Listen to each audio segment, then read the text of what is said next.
Bismillahirrahmanirrahim. Assalamualaikum warahmatullahi wabarakatuh.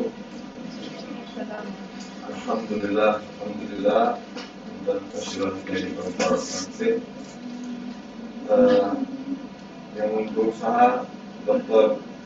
Yusmina binti Muhammad Yusuf sebagai pengarah, yang berusaha Dr. Muhammad Taufik bin Haji Ahmad sebagai timbalan pengarah, yang berusaha Dr. Maryam binti Kamarudin Ketua Jabatan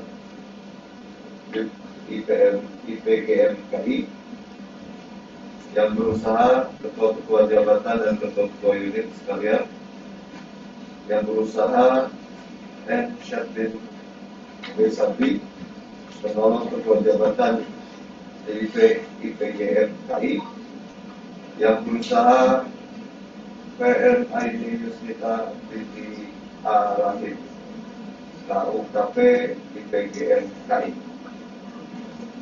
Pertama-tama saya mau mengucapkan betapa bahagianya saya diterima di sini, yang sebetulnya saya tidak mengira bakal sebagai ini, dan bagaimana bahagianya juga kami akhirnya bisa sampai ke negeri Perak yang belum pernah sebelumnya. Kalau cerita Malaysia, di Indonesia itu ceritanya adalah Johor, Kuala Lumpur, Johor, Kuala Lumpur. Saat ke Kuala Lumpur ternyata sama-sama Jakarta gitu. Tapi saat kami datang ke Perak, kami melihat sesuatu yang baru. Tambah lagi, kami datang ke sini bukan hanya untuk jalan-jalan, tapi juga menyambung silaturahmi yang insya Allah bisa menyambung persaudaraan lebih dari hanya kerjasama. Bagaimana hubungan ini kalau kita lihat sejarah kembali dari presiden kami yang pertama, hubungan antara Indonesia dan Malaysia ini memang sudah sangat baik, dan mudah-mudahan apa yang kita akan sambung bersama mempererat kembali semuanya. Izinkan saya memperkenalkan dulu tentang Masum ini. 51 tahun yang lalu kami bermulai dari corporate. Bisnis kami adalah gas station, distribusi gas LPG untuk di rumah-rumah. Kemudian sekitar 15 tahun kemudian kami mendirikan perusahaan air minum dalam kemasan bermerek Masum, yang sekarang alhamdulillah sangat berkembang. Kami juga pada hari ini sudah memiliki 40 gas station. Kami punya beberapa sekitar 15 agen besar untuk LPG, dan beberapa bisnis lainnya yang memang sedang dibangun. Masum ini juga sudah masuk ke generasi ketiga sekarang sejak pendirinya dulu. Jadi sudah banyak pejabat-pejabatnya yang berasal dari generasi ketiga di keluarganya. Bagaimana sih kami bisa jadi universitas? Ini sejarahnya dimulai tahun 87. Saat itu pejabat-pejabat di korporat kami berpikir bagaimana kami bisa meregenerasi tenaga kerja di dalam korporat kami supaya bisa menjaga core culture-nya. Kalau lintas Masum itu di Sumedang, di Bandung, memang budaya kami budaya Sunda. Budaya Sunda yang bisa saya bilang, saya sendiri tidak berani banyak berbicara bahasa Sunda karena kesulitan tingkatannya. Ada 5 tingkat di situ. Bahkan satu kata pun untuk siap sesama dengan yang lebih tinggi, dengan yang lebih muda itu berbeda. Jadi saya pun masih banyak belajar dengan senior-senior saya di sana.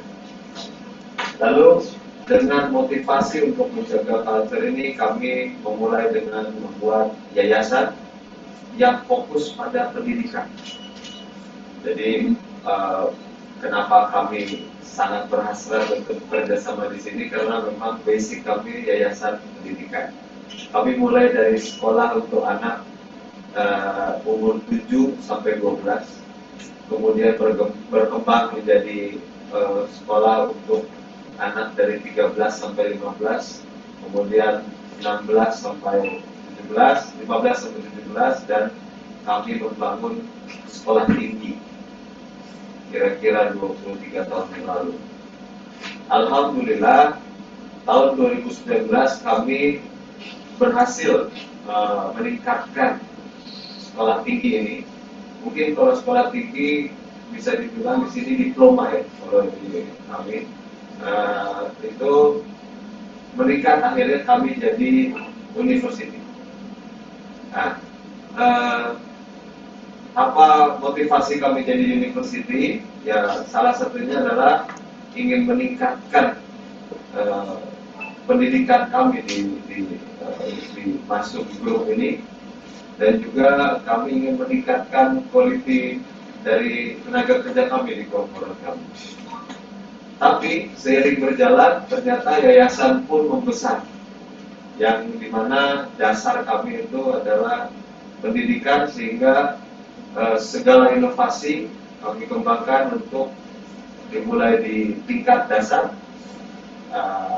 Sekarang sudah punya playgroup, sudah punya TK, kita jadi ada SD, SMP, sekolah menengah pertama, lalu SMA, sekolah menengah atas, lalu university. Kenapa Fakultas Keguruan dan Ilmu Pendidikan yang menjadi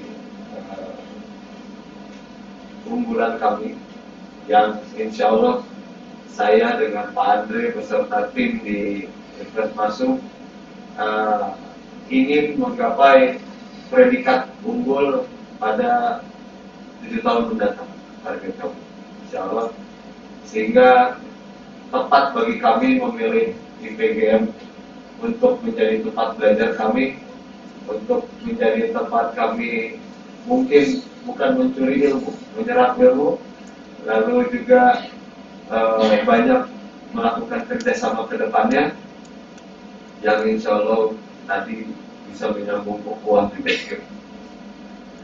Mungkin dari saya tidak terlalu panjang, tapi saya juga tidak lupa masa kecil saya ada di tanah Melayu, di Riau, sehingga saya sudah menyiapkan sedikit akhir kata sebuah pantun. Semoga tidak memalukan ya.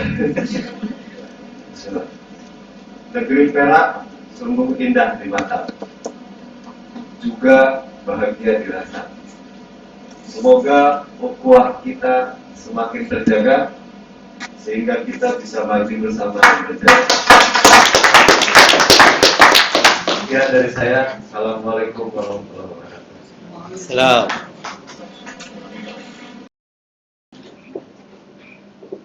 Assalamualaikum warahmatullahi wabarakatuh. Kepada rekan-rekan terhormat semuanya, rekan-rekan ya, mungkin boleh file.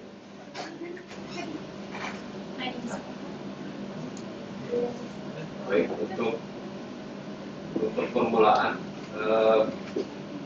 kenapa saya angkat tema entrepreneurship untuk fokus ilmu saya sebagai dekan dari Fakultas Keguruan dan Ilmu Pendidikan. Pada dasarnya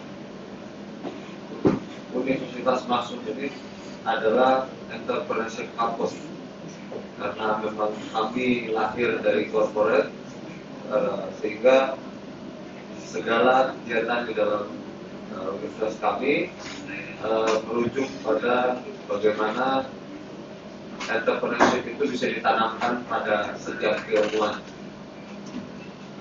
Sebelum masuk ke materi, mungkin saya akan perkenalkan dulu saya sendiri, karir saya dan pendidikan saya. Kalau edukasi, Saya pertama kali kuliah dulu di bachelor itu saya accounting, kemudian saya ke UK. Dasarnya adalah waktu saya di accounting dulu saya bahas tentang zero waste untuk tesis saya, dan saya ajukan ke University of Birmingham. Karena saya accounting, jadi mereka tawarkan untuk postgraduate diploma dulu, lalu melanjutkan ke Master of Science. Yang dimana pada saat perjalanannya di sana saya pikir saya akan melanjutkan ke bisnis saja. Jadi saya di sana selesai hanya sampai postgraduate diploma Environment and Natural Resource Economics. Lalu kembali ke Indonesia saya lanjutkan untuk Master of Business Administration-nya di Sekolah Bisnis dan Manajemen ITB, Institut Teknologi Bandung.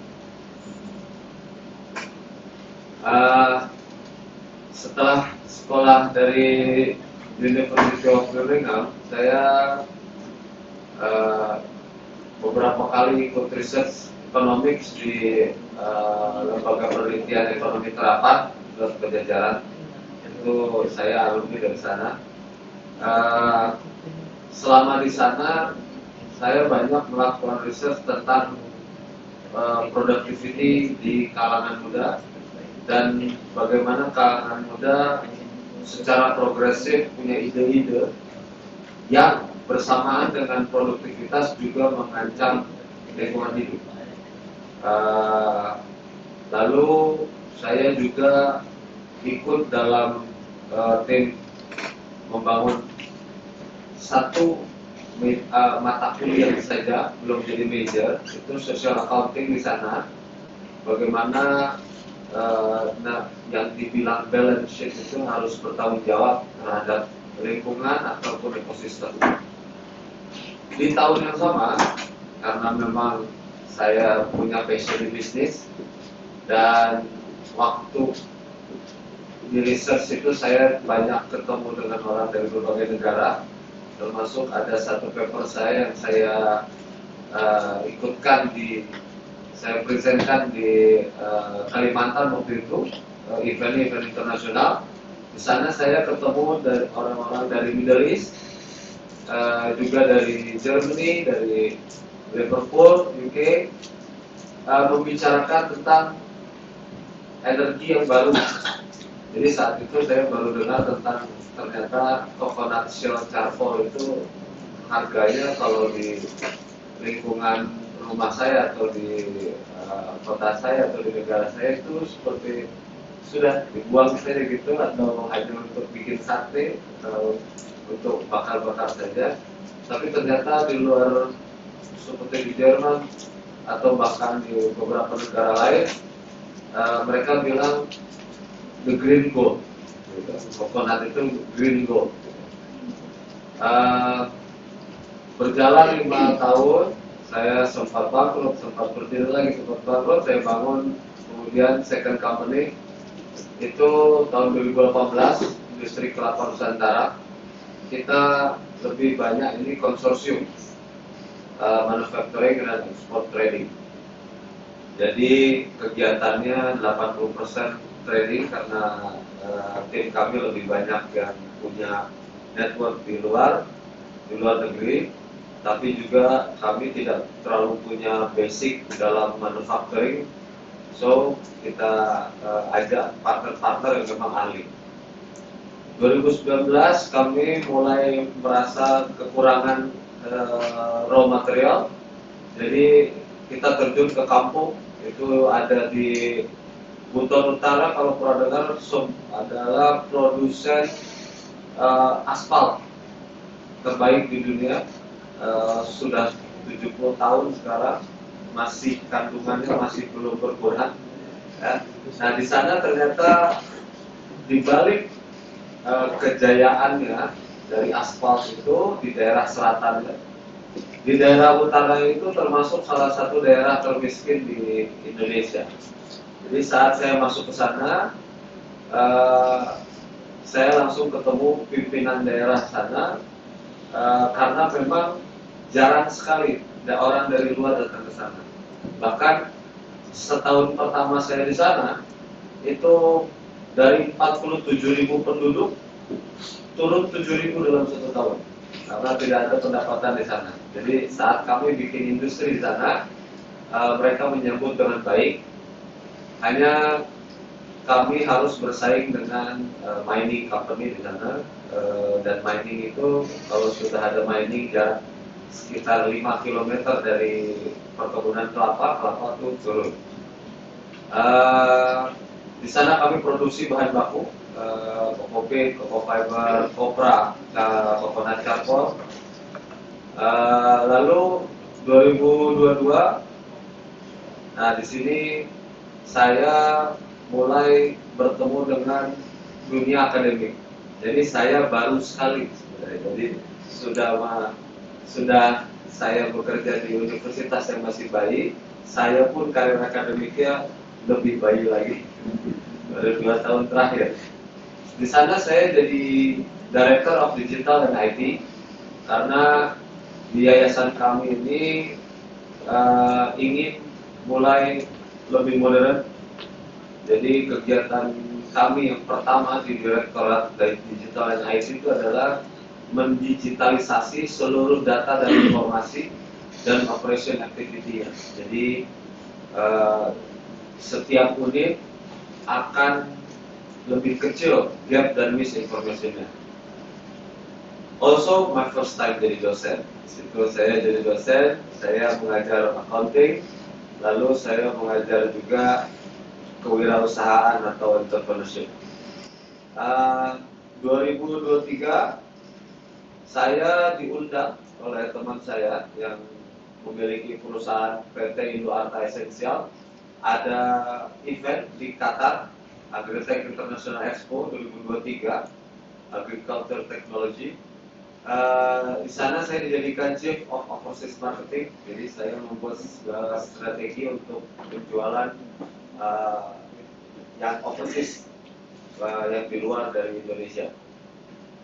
2024 saya dipanggil oleh rektorat di university, diminta untuk menjadi dekan Fakultas Keguruan dan Ilmu Pendidikan. Dan di sini menariknya entrepreneurship. Nah, apa itu entrepreneurship? Kenapa perlu jadi entrepreneur? Apakah entrepreneur harus punya bisnis? Nah, di sini saya menjelaskan bahwa entrepreneur tidak harus punya bisnis.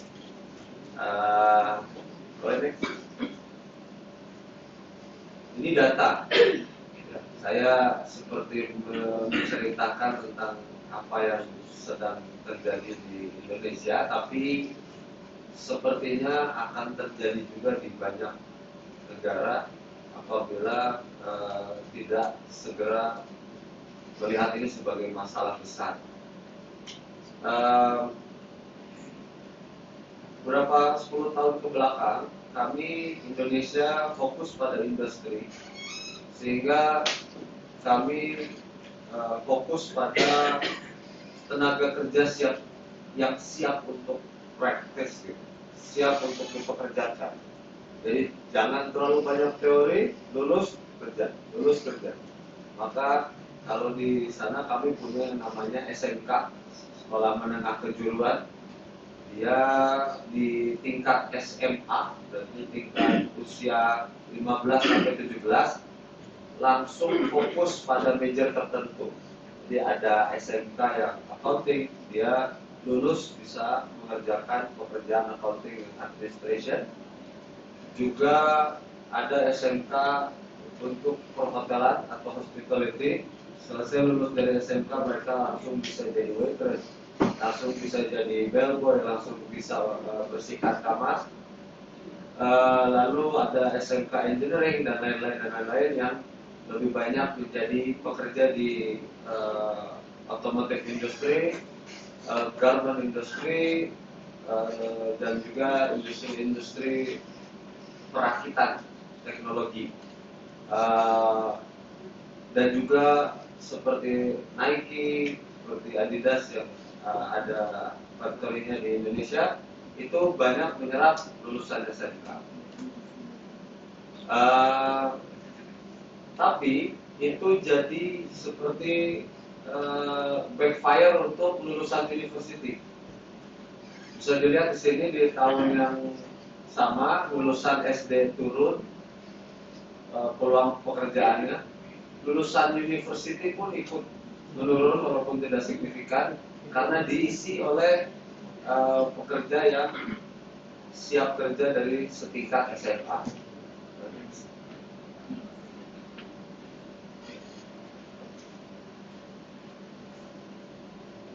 Ini data lebih jelasnya, peningkatan pengangguran lulusan university. Dari data ini dapat dilihat bahwa kalau penelitian saya yang lebih lanjut belum saya publish sebenarnya, mereka kebanyakan lulusan university ini bingung apabila major yang mereka ambil tidak diserap. Jadi lulusan akuntansi harus bekerja akuntansi, saat tidak bisa diterima dari akuntansi bingung mau ngapain. Nah, begitu juga seperti lulusan dari fakultas keguruan, saat tidak diterima jadi guru bingung mau kemana. Mereka paling jadi guru les atau apa gitu. Maka di Universitas Masum ini kami adakan mata kuliah khusus kewirausahaan untuk seluruhnya, untuk semua major, untuk membekali mereka bahwa ada peluang lain selain hanya bekerja pada major yang dipelajari. Nah, apa itu entrepreneurship? Ini saya ambil dari artikel, saya lupa cantumkan ininya. Skill set seorang untuk mengenali dirinya, lingkungan, dan segala yang dapat dimanfaatkan. Nah, saya bikin kesimpulan di next slide.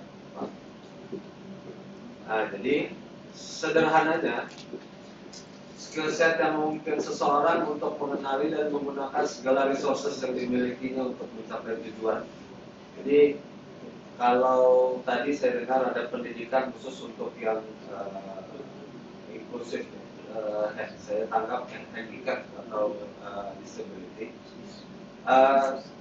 Saya lihat apabila seseorang yang handicap pada mata, maka dia akan lebih pada telinganya. Handicap pada telinganya, dia akan lebih pada matanya. Dan juga mungkin yang dilahirkan tidak memiliki tangan, maka kakinya pun bisa menggunakan sumpit. Maka selalu ada kelebihan pada orang. Hanya memang kebanyakan orang tidak menyadari kelebihan-kelebihan mereka. Next. Nah, di sini saya sharing bagaimana selama ini saya bisa menjalankan karir saya yang agak aneh ya sebenarnya ya. Jadi yang linear saya hanya kuliahnya, hanya edukasi, tapi kalau karir saya benar-benar loncat dan berakhir di akademik. Di sini skill set yang saya pelajari dan saya baca di mana-mana adalah 6 ini, dan alhamdulillah juga saya telah melewatinya. Ada leader mentality, jelas. Adaptif, karena saya sering loncat industri, jadi saya perlu beradaptasi.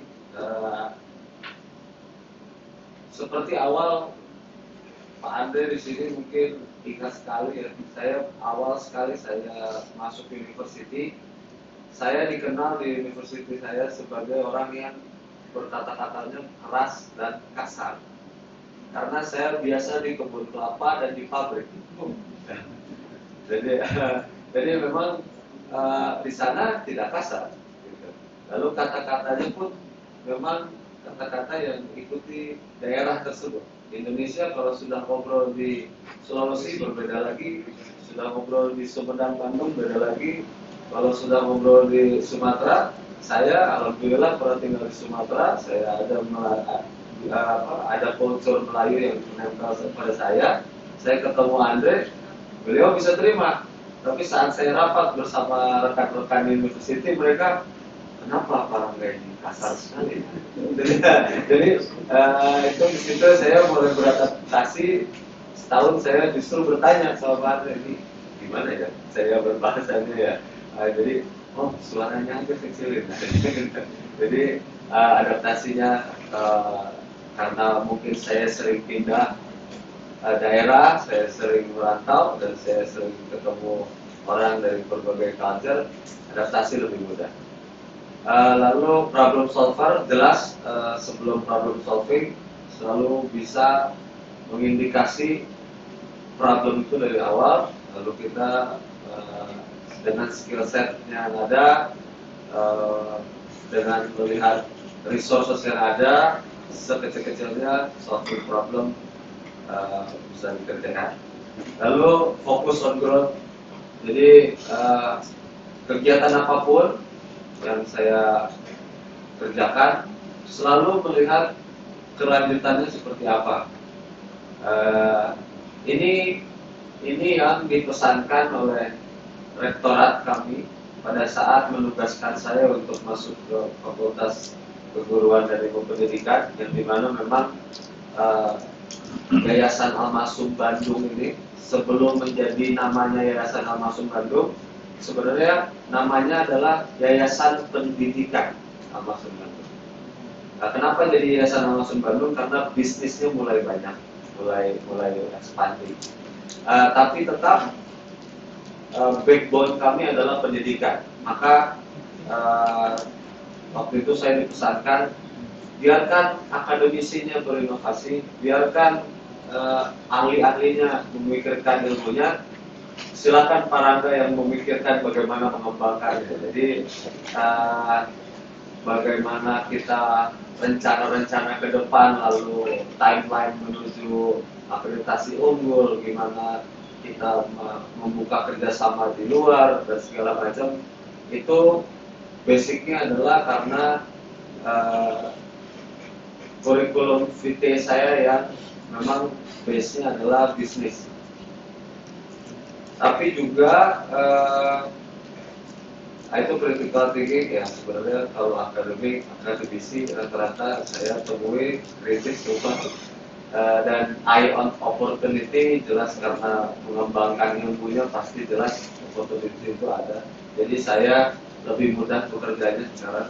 Biasanya saya yang menganalisa, saya sendiri yang mencari opportunity. Sekarang saya dibisikkan oleh tim saya di fakultas, ada ini, ada itu ya. Saya yang mulai arrange bagaimana itu bisa terjadi. Jadi skill set ini bekal saya untuk mengembangkan fakultas keguruan dan ilmu pendidikan. Mungkin ini sharing yang menjelaskan kenapa kok orang ini nggak ada basic keguruan tapi jadi dekan di fakultas keguruan. Memang dari basic entrepreneur ini kepada mahasiswa kami, saya ajarkan mereka memang dari himpunan mahasiswa. Kalau di kita himpunan mahasiswa, mungkin di sini ada nama lainnya. Jadi mahasiswa membuat simulasi kegiatan mereka sendiri, simulasi untuk bekerja dan bekerja sama dalam tim. Saya lebih menekankan ke mereka untuk berinovasi dan dibimbing oleh dosen-dosen yang sesuai keilmuannya. Next. Nah, jadi apa yang saya temui selama saya membangun perusahaan, lalu saya menjaga perusahaan saya saat pandemi, lalu expanding, ternyata inovasi kah, atau capital kah, atau material atau lain-lain, itu nonsense saat people tidak diutamakan. Dan people itu bibitnya dari ilmu pendidikan, dari pendidikan. Ada di anak-anak SD. Kalau saya concern sekali sebenarnya dengan pendidikan anak SD. Anak saya sekarang yang nomor 1 masih SD, masih di level 4.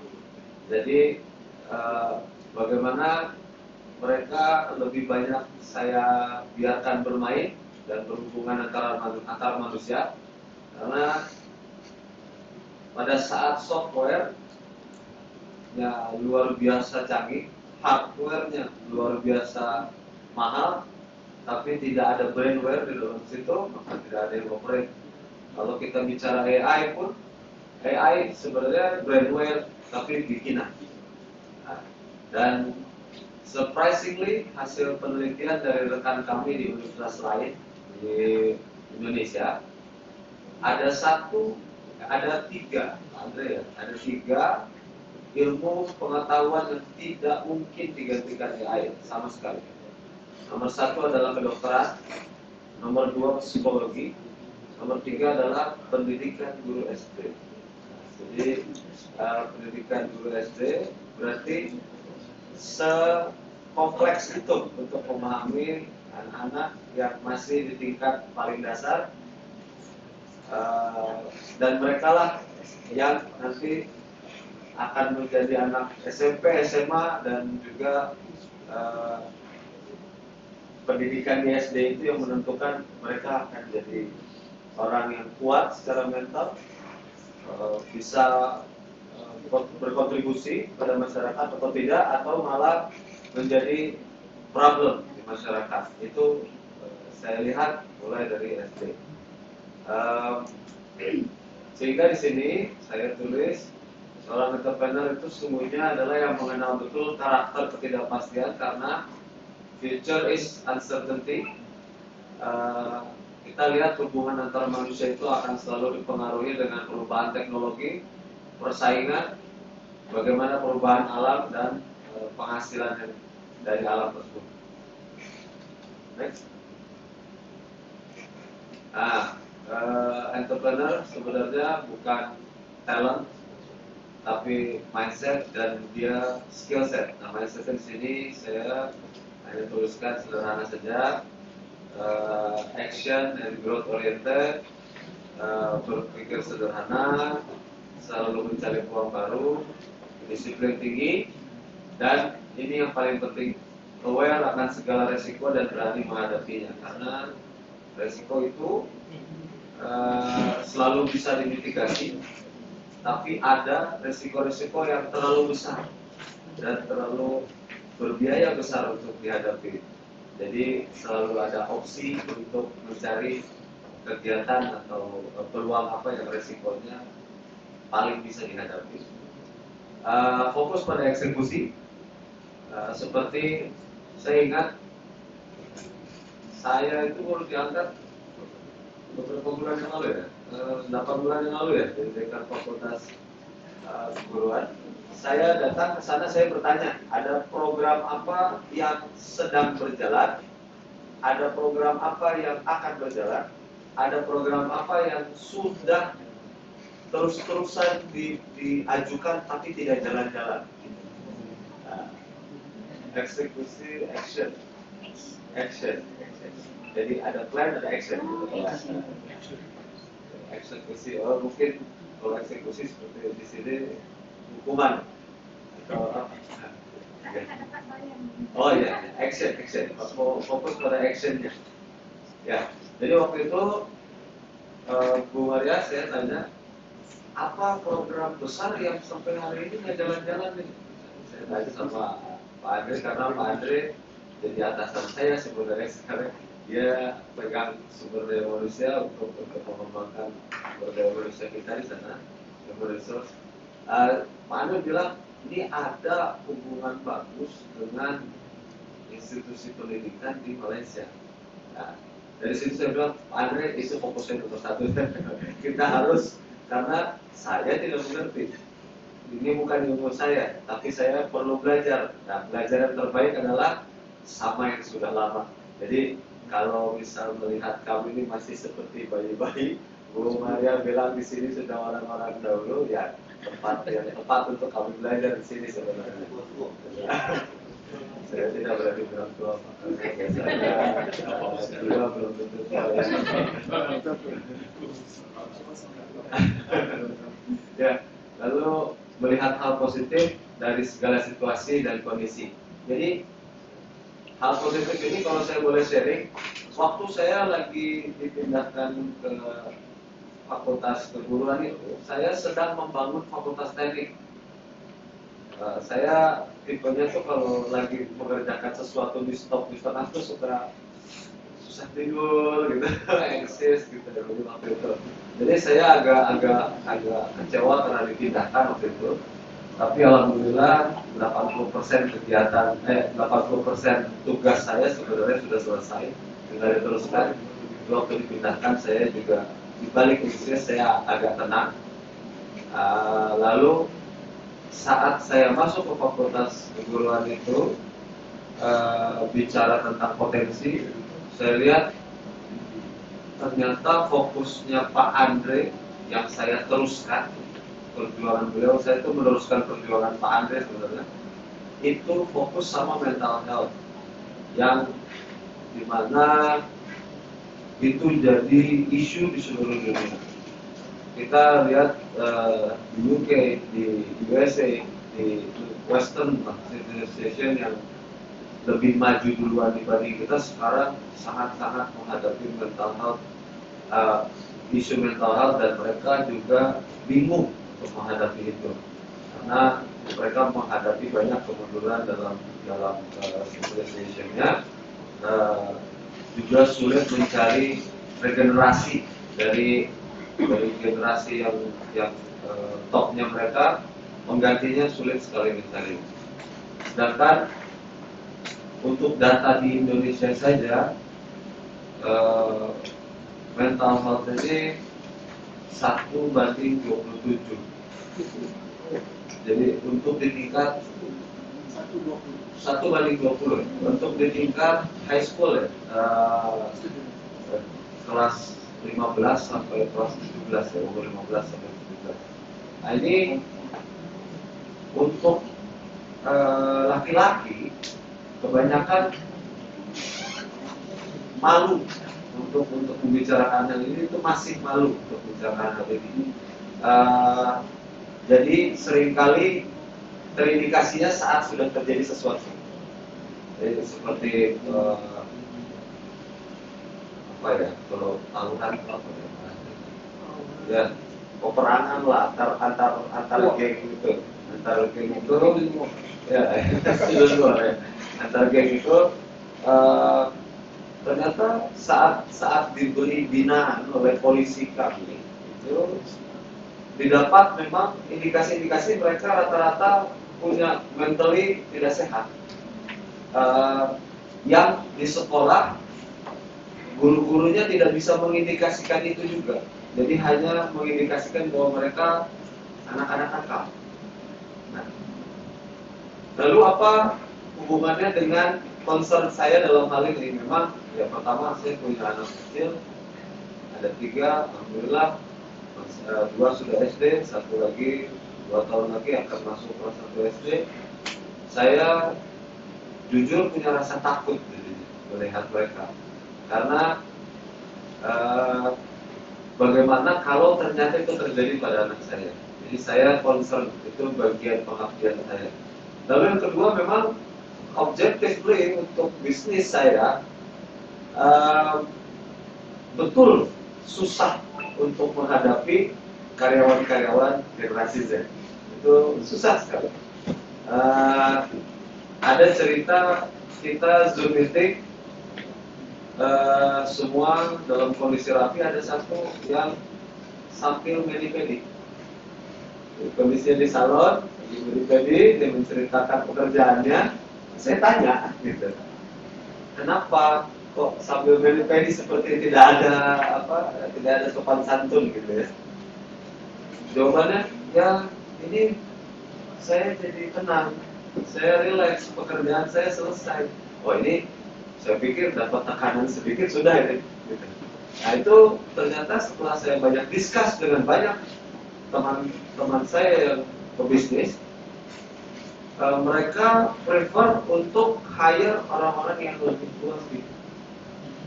Lebih tua sedikit, mungkin jam kerjanya tidak bisa terlalu banyak juga, fokus pekerjaan juga lebih tidak bisa beberapa hal gitu, tapi mentalnya kuat. Nah, jadi Gen Z ini peluang pekerjaannya sekarang kalau di cerita di antara teman-teman saya yang pebisnis, memang kita prefer untuk menomor duakan dulu. Nah ini jadi perhatian besar yang saya nanti mungkin akan dijelaskan lanjutnya oleh Pak Andre. Kami mulai fokus pada anak-anak di level SMA. Dan alhamdulillah pekan lalu saya baru meeting dengan NGO yang juga fokus pada mental health. Mereka sekarang sedang fokus di tingkat SD. Jadi di tingkat SD ini bisa ada mental health. Saya juga tadi malam saya sempat bertanya, SD ada ruang bimbingan dan konseling. Anak SD ini nanya apa ya? Nanya apa? Oh, SD sudah bisa ada indikasi mental health gitu. Ini perlu jadi perhatian bersama yang menjadi isu dunia. Mungkin sekecil-kecilnya bisa kita perhatikan di negara kita masing-masing, dan apalagi kita bisa saling bertukar pikiran antara kedua institusi kita. Mungkin bisa saling melengkapi apa yang terlewat oleh kami, dan juga mungkin bisa dilengkapi dengan PMG. Baik. Nah, jadi ini formula saya untuk entrepreneurship, untuk sukses itu choice. Every choice ini rumus saya sendiri, sebenarnya saya bikin aja ini. Jadi kenapa saya bikin ini? Karena ternyata sekitar 15 tahun perjalanan karir saya berbisnis, saya tidak bisa terlalu bilang saya sukses dalam bisnis sebenarnya. Tapi 2 tahun pertama saya di akademik, justru saya lebih banyak gunanya untuk banyak orang. Alhamdulillah. Sekian mungkin dari saya, para ini mungkin bisa berguna. Insya Allah. Itu tadi yang terakhir. Ini yang terakhir, saya waktu kuliah di sana lagi libur. Ya, maklum, saya anak muda, jadi saya pilih gambar yang gitu. Terima kasih semuanya. Assalamualaikum warahmatullahi wabarakatuh.